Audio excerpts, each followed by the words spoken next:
We move on now. In a major boost for Africa's health security, South Africa's Biovac Institute has unveiled a state-of-the-art vaccine laboratory in Cape Town, a milestone that significantly expands the country's capacity to develop, manufacture, and test life-saving vaccines on home soil. The new facility is part of Biovac's broader mission to strengthen Africa's vaccine self-sufficiency following lessons from the COVID-19 pandemic, when the continent struggled to secure timely vaccine access. We're now speaking to Dr. Morena Makhoana, who is the CEO of Biovac, to speak about this milestone for South Africa and, of course, the African continent at large. A very good evening to you, Dr. Makhoana, and thank you so much for speaking to us. Thank you, Tibison. Thank you for having me on your show. So let's contextualize where we were COVID times and where we are now. Very good question. So when it comes to vaccine manufacturing, there are some things that unfortunately haven't changed since COVID. So when COVID hit, I think only many people actually realized that only less than 1% of vaccines are manufactured on the continent.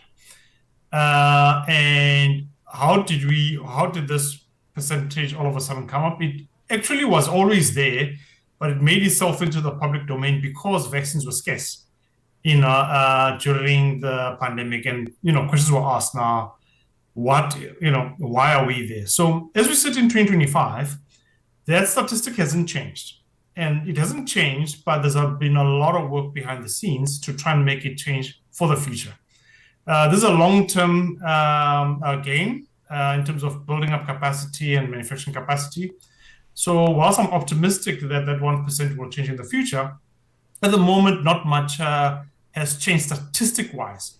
But effort-wise, there have been a lot more players in the vaccine manufacturing in Africa, in South Africa as well. So there are a lot more players, but it's a long game and it's going to take a while. So if you ask me, are we pandemic ready today? I would say, well, not to the extent that we should. But we are now starting to have the tools, and some of us in our company are trying to make a lot of effort with infrastructure or with other programs. Just as of yesterday, we launched our clinical trial for cholera. Which whilst it's not a pandemic, but it's certainly an outbreak disease. And so we're getting ready for, what would be a pandemic. We just don't know when it's going to come back. And while you're talking about that, as you say that there has been some improvement, but the statistics are still pretty much the same. But what we saw come out of the World Health Assembly, which is the breakthrough agreement on pathogen access and benefit sharing, how much does that help you go a long way, particularly in the production of vaccines from end to end? Absolutely. Yeah. So this topic that you're referring to, Tsepiso, was not too relevant to African vaccine manufacturers before. And I'll tell you why.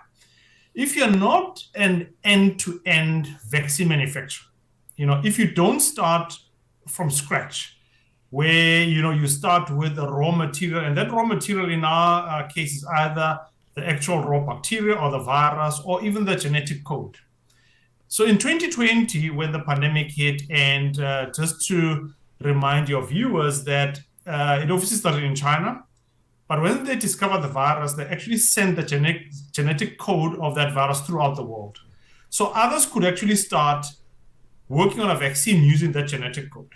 Now, that genetic code was shared. So the meeting that you're referring to of the World Health Assembly this year in May was it took a long time for that negotiation to be agreed. But essentially what it says is that a country should be able to share a lot more, not only of the genetic code, but they should be able to share a lot more if, let's say, a source comes from one country.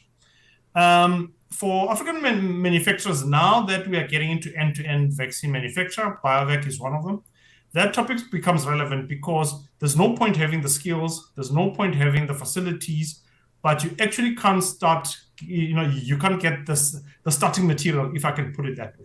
So that sharing the pandemic agreement and the pandemic accord essentially says that countries should share in the form of a pandemic. They shouldn't hold, so that work can kickstart in other countries or in terms of vaccine manufacture, testing, and etc.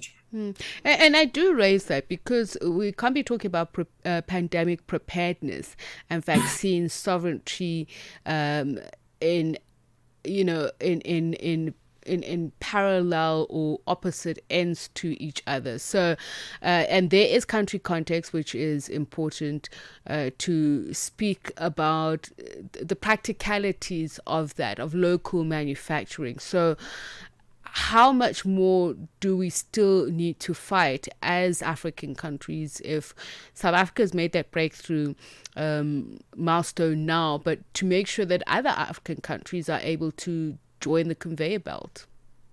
Yeah. Tsepi, so we are really at the starting end. And I mean, let's use South Africa as an example, because we are far from being where Europe, US, India, China, and Japan. We are very far from getting there. But we have the starting blocks. We have a few companies, and a lot of us are trying to make good. Now, if South Africa is at the status that I'm describing, you can imagine where other African countries are at. They're even further behind South Africa. And so this, whilst I think the vaccine manufacturing is now at least getting the limelight, is on the topic, at least even within close stakeholders is getting the attention. What we are hoping and praying is that the discussion mustn't wane and people mustn't get tired of this discussion, because it takes years and decades to build this type of capability. What India has today was started in the 60s. The US and Europe, all of us know that the capability is always there. China has also had, they've just accelerated just in the past 20, 30 years. So those are the type of timelines that you need. And so we do need to make sure that it's not a fashionable topic in 2025 or 2026 only. It must be topical and center in 2036, in 2046, in 2056. Because in that way will we then have the full capacity that we need. And not only for South Africa, but it will benefit the region. It will benefit in terms of skills. Our children and our future pharmacists and our future engineers don't have to go overseas. They need to find a home in terms of the biotech sector. But for health security, we do need to have our own to make sure that we are in. But it's still a long way. We're encouraged by the start. I'm not complaining about the start and the attention that is there. I'm just saying that it needs to be an ongoing discussion, not only in South Africa, but on the continent, because the continent is very far. For us to go from 1% of global production to even 10% is going to take a while. And the start is going to be very difficult.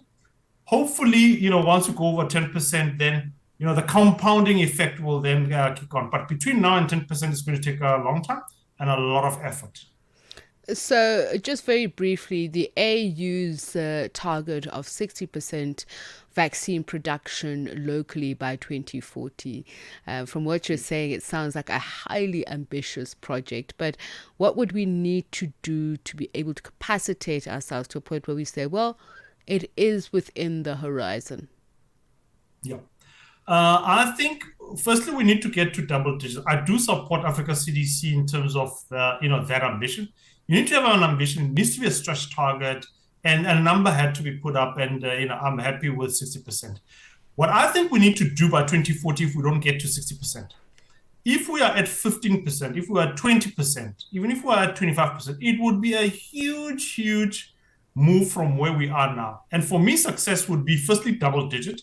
Success would be, are there hubs in the south of Africa, in the west, and in the east, and in the north? Not every country can manufacture vaccines. But do we have hubs that can really stand the test of time and can do end-to-end manufacture in the four corners of the continent? That, I think, would be the definition of success. Dr. Morena, Makhoana, really appreciate your time. He's the CEO of Biovac, just speaking to us about this incredible milestone that South Africa has achieved, that Biovac Institute unveiling a state-of-the-art vaccine laboratory in Cape Town.